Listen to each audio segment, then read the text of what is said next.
On the 23rd of August 1994, the KLF, one of Britain's most incendiary bands, in more ways than one, burned £1 million on a remote Scottish island. They then vowed to put their careers on hold for 23 years. That time is now up, so at 23 seconds past midnight on Wednesday they made their comeback at a book launch in Liverpool. The duo were greeted by 500 fans as they arrived at the News from Nowhere bookshop in an ice cream van that played their hit What Time Is Love and Oh Sol Mio. That marked the start of a 3-day festival of talks, performance and live art, which will continue on Wednesday with a debate on the topic, why did the K Foundation burn £1 million?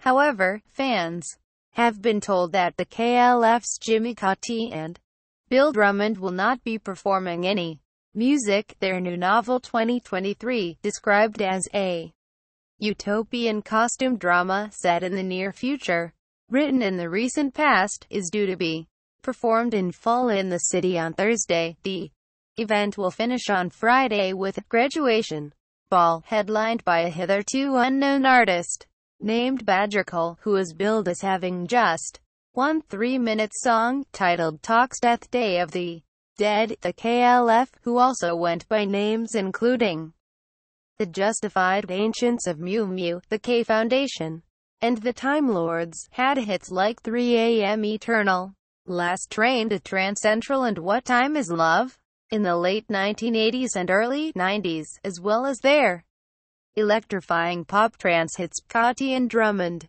became known for sabotaging their own success and subverting the music business in a series of infamous stunts. Point 1. ABBA versus the Justified Ancients of Mew Mew. The duo were ordered to destroy all copies of their 1987 debut album after a complaint from ABBA, who objected to the unauthorized sampling of Dancing Queen. Cauty and Drummond traveled to Sweden to try to track ABBA down in person, but they failed, so they presented the gold disc they had brought with them to a Swedish prostitute instead. As you do, they burned some of the LPs in a field before throwing the rest overboard from the ferry on the way home. The album was eventually released with large stretches of silence where the samples had been. Point 2. The chart manual. After getting to number 1 as the Time Lords with Doctor Who theme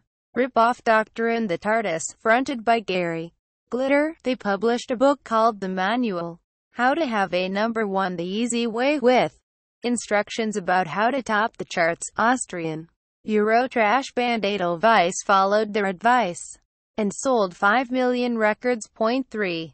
The Great Brit Awards massacre. And the KLF won Best British Group at the 1992 Brit Awards. They made their disdain for the music industry clear by performing 3 AM Eternal with death metal group Extreme Noise Terror. The appearance ended with Drummond firing blanks from a machine gun into the stunned audience before an announcer said, "The KLF have left the music business." Not satisfied with that, they dumped a dead sheep on the steps of the after-show party with a note reading, "I died for you," and deleted their back catalog. Point 4. The £1 million bonfire. After their resignation from the music industry, they rejected everything that had gone before in the most extreme way in 1994, taking the £1 million they had left in royalties to the island of Jera and burning bundles of £50 notes. That led to howls of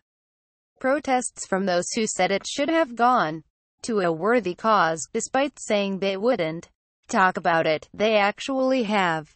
There's plenty of people who want to give money to charity, Cauty told Irish TV. "We want to do something that we found more interesting with the money.